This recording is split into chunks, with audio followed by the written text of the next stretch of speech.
के इस ब्लॉग में हम सबसे पहले जैसलमेर फोर्ट को एक्सप्लोर करेंगे और ये हो गया है तैयार हमारा दाल पकवान।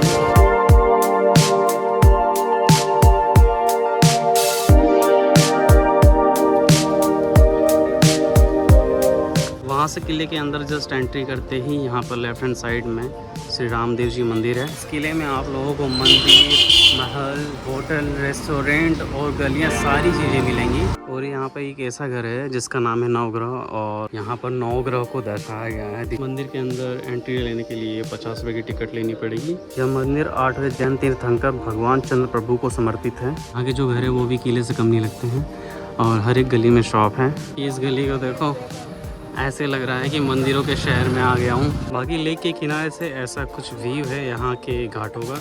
बाकी ये ऐसी कुछ लेक। आप सभी भाइयों बहनों को प्यार से खंबागड़ी एंड कैसा हो आप। उम्मीद करता हूँ कि आप लोग स्वस्थ और मस्त होंगे। तो अभी इस टाइम मैं हूँ जैसलमेर में और मारवाड़ी लैंग्वेज का थोड़ा फ़र्क पड़ रहा है मेरे ऊपर। और आज के इस ब्लॉग में हम सबसे पहले जैसलमेर फोर्ट को एक्सप्लोर करेंगे। और उसी गलियों में मैं चल रहा हूँ तो यहाँ पे घर भी उस किले के कलर के ही अनुसार बनाए गए हैं। एक चीज़ और ख़ास है कि जितने भी घर हैं यहाँ पर 2-2 फ्लोर के, 3-3 फ्लोर के हैं, वो सारे के सारे पत्थर से ही बनाए हुए हैं। इनमें ईंटों का यूज़ हुआ ही नहीं है बिल्कुल भी। तो ये है जैसलमेर का फोर्ट जिसमें आज भी करीब 4000 लोग रहते हैं। ये किले के बारे में कुछ हिस्ट्री है जिसे पॉज करके पढ़ सकते हो पूरा, जो कि हिंदी में है। ये वही सेम थिंग इंग्लिश में है। यह है मेन एंट्रेंस गेट जिसका नाम अखेप्रोल है। वहाँ से किले के अंदर जस्ट एंट्री करते ही यहाँ पर लेफ्ट हैंड साइड में श्री रामदेव जी मंदिर है। इस मंदिर से जस्ट सामने आएंगे तो ये सूरज प्रोल गेट है, इससे एंट्री होगी हमारी। एक और चीज़ और दिखाऊँ मैं, ये जो किला बना हुआ है, जो राजस्थानी लहंगा होता है उसके बॉर्डर नुमा ये डिज़ाइन किया हुआ है। जैसे ही सूरज प्रोल से हम आगे बढ़ते हैं तो ऐसे टर्न है पूरा रास्ता और क्या भाई डिज़ाइन है इसका। ये जो गणेश पोल गेट है इसका नाम गणेश भगवान के नाम पर रखा गया था यहाँ के राजा के द्वारा, क्योंकि किले में प्रवेश करने वाले लोग इसे भगवान गणेश जी का आशीर्वाद मानते थे। गणेश पोल गेट से एंट्री लेते ही यहाँ पर लेफ्ट हैंड साइड में बस एंड ट्रेन बुकिंग ऑफिस भी है, जहाँ से आप ट्रेन और बस की टिकट बुक करवा सकते हो। और ये छोटी सी शॉप है। यह है हवा प्रोल और इसका नाम हवा प्रोल इसलिए रखा गया क्योंकि रेगिस्तान की ठंडी हवाएं यहीं से अंदर एंट्री किया करती थी। और अंदर घुसने के बाद ऐसा कुछ एंट्रेंस है और जैन मंदिर के लिए ये रास्ता जाएगा। और यहाँ हमारे सामने जो दिखाई दे रहा है ये है चामुंडा मंदिर। एंड देन इसी के राइट हैंड साइड में ये महाराजा का महल। ये लेफ्ट हैंड साइड में राजा का महल है और ये है राइट हैंड साइड में रानी का महल। और ये है महाराजा का सिंहासन जस्ट महल के लेफ्ट हैंड साइड में। और इसकी एंट्री टिकट जो है वो है 200 रुपये। और 200 रुपये करने के बाद एक गाइड लेके जाओ और अंदर आराम से घूमो, जो आपको सारी चीज़ें बताएगा वहाँ की। यहाँ पर इतनी पतली पतली गलियाँ मिलेंगी आगे बढ़ने के लिए। और यहाँ पर जितने भी लोग रहते हैं वो सभी लोग राजा महाराजाओं के टाइम के यहाँ पे रहने वाले हैं। यह तोप एक ऐतिहासिक तोप है और इसका उपयोग सदियों पहले किले की सुरक्षा और दुश्मनों पर नज़र रखने के लिए किया जाता था। इसी स्थान से दूर तक फैले थार रेगिस्तान पर नज़र रखी जाती थी। ये है श्री चंद्र भट्ट स्वामी जी मंदिर। यह मंदिर 8वें जैन तीर्थंकर भगवान चंद्र प्रभु को समर्पित है। मंदिर के अंदर एंट्री लेने के लिए 50 रुपये की टिकट लेनी पड़ेगी।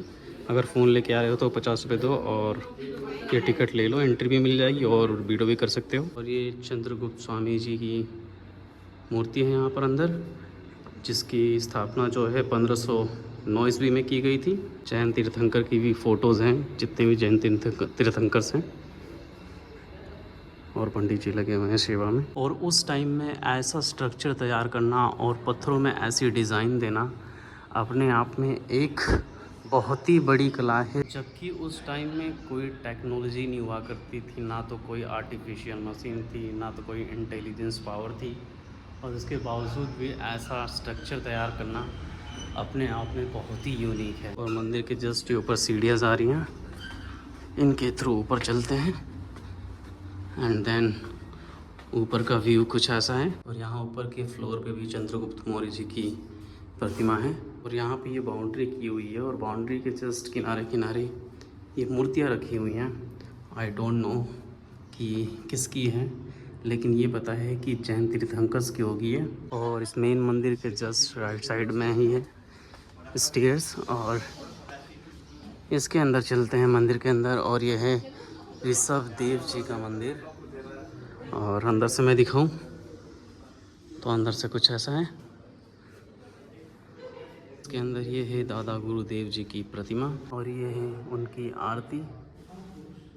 जितनी पत्थर में यूनिक कलाकारी की गई है उन सब को ऐसे शीशे के अंदर पैक करके रखा गया है, जिससे कि कोई इसको डैमेज ना करे, ना तो हाथ लगा पाए और ना ही कुछ डैमेज कर पाए। अपने आप में ये भाई बहुत बड़ी कला है, बहुत बड़ी कला है।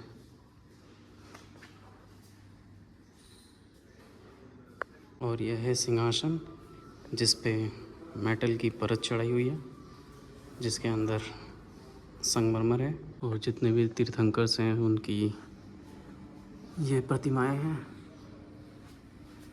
और उनके ऊपर नाम और कौन सा नंबर रहा इनका, वो सारी चीज़ें दर्शाई गई हैं।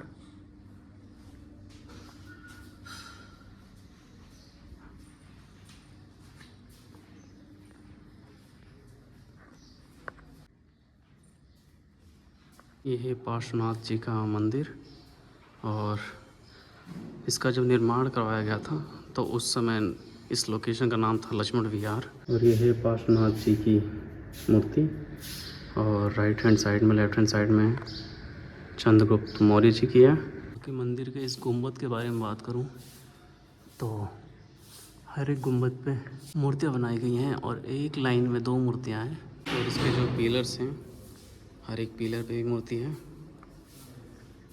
और ये शांतिनाथ जी की प्रतिमा है, जिसमें 5 धातुओं का यूज़ किया गया है, जिसमें गोल्ड, कॉपर, सिल्वर और भी अदर चीज़ें मिक्स की गई हैं। बाकी को और बताऊँ मैं तो 24 तीर्थंकर हुआ करते थे पहले, और जैन धर्म में जितने भी तीर्थंकर थे उन लोगों का अलग एक चिन्ह हुआ करता था। बड़ी एक यूनिक चीज़ पता चली कि यहाँ पर जितने भी लोग रहने वाले हैं, इस किले के अंदर जितने भी घर हैं वो खुद के घर हैं लोगों के। पहले क्या हुआ करता था कि जितने भी लोग थे वो किले के अंदर ही रहा करते थे, एंड इसके बाद जैसे जैसे आबादी बढ़ती गई वैसे वैसे जैसलमेर शहर बढ़ता गया, और किले के बाहर भी लोग घर बनाने लगे। यहाँ के जो घर हैं वो भी किले से कम नहीं लगते हैं, और हर एक गली में शॉप है। जैसे यहाँ पर कपड़ों की है, ये आंटी जी ईयरिंग्स बेच रही हैं जो कान में पहनी जाती है। और ये है इनकी शॉप अंदर, जिसका नाम है बादल क्रिएशन।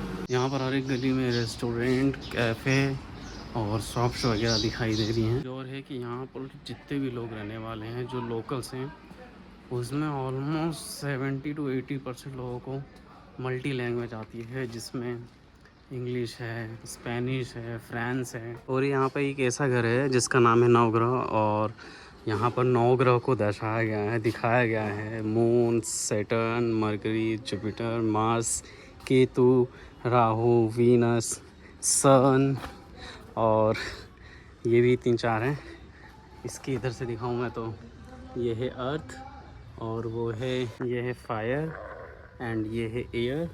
ये चीज़ पहली बार देखा हूँ कि किसी घर पर सारे ग्रहों को दर्शाया गया हो। वो ग्रह के साथ में 3 चीज़ और ऐड करती है, जैसे एयर, वाटर और फायर। हर घर पे इस तरह गणेश भगवान जी की फ़ोटो मिल जाएगी, बोले तो पेंटिंग मिल जाएगी, जिस पर घर में जितने लोग हैं, कब किसकी शादी हुई है, कौन से सन में हुई है, सब कुछ इस पर लिखा होता है, जिससे कि वो हमेशा याद रखें कि उनकी शादी कब हुई थी। यहाँ पर आप कोई सामान खरीदो या ना खरीदो, या मंदिर में दर्शन करने जा रहे हो, आरती लो या ना लो, लेकिन यहाँ के लोग आपसे ज़रूर पूछेंगे कि आप कहाँ से हो।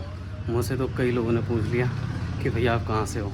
करीबन 800-900 साल पुराना किला आज भी ज़िंदा है, और आज भी लोग इसमें रहते हैं। भाई फोर्ट तो पूरा एक्सप्लोर कर लिया मैंने, और अब आया हूँ गडसर लेक एक्सप्लोर करने के लिए। भाई ये लिए मूंग दाल की पकौड़ी, जो कि 50 ग्राम 20 रुपये की है, तो मैंने 100 ग्राम लिए 40 रुपये की।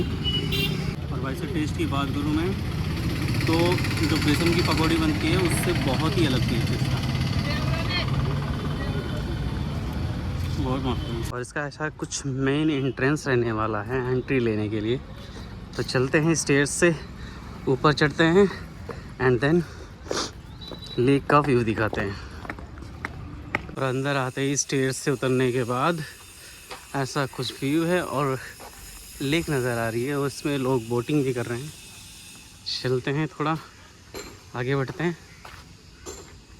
और यहीं लेक के किनारे ये मंदिर है, और ये राइट साइड में भी एक मंदिर है, और ये लेफ्ट हैंड साइड में है टेढ़ मुक्त प्राचीन महादेव मंदिर। बाकी ये है ऐसी कुछ लेक, बाकी बीच में ये क्या बोले इसको, मंदिर बोले क्या बोले, कुछ समझ में नहीं आ रहा। बाकी लेक के किनारे से ऐसा कुछ व्यू है यहाँ के घाटों का, एक तरह से घाट भी बोल सकते हैं जब स्टेज दे रखी हैं तो।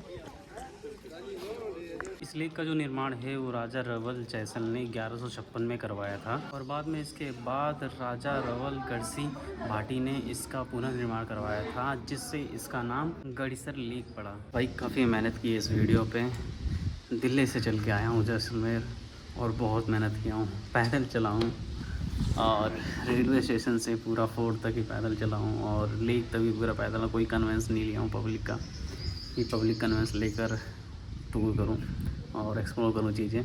तो भाई ब्लॉग जैसा भी लगा हो, अच्छा लगा हो, ख़राब लगा हो, तो कमेंट सेक्शन में बताना, और वीडियो ज़रा सा भी अच्छा लगा हो तो लाइक ज़रूर करना और शेयर कर देना अपने दोस्तों के पास। बाकी चैनल को सब्सक्राइब कर लो और बेल नोटिफिकेशन को ऑन कर लो, जिससे कि नया वीडियो अपलोड करूँ तो नोटिफिकेशन सबसे पहले आपके पास पहुँचे। मिलते हैं एक नए ब्लॉग में एक नई जर्नी के साथ, तब तक ले बाय, जय हिंद, वंदे मातरम।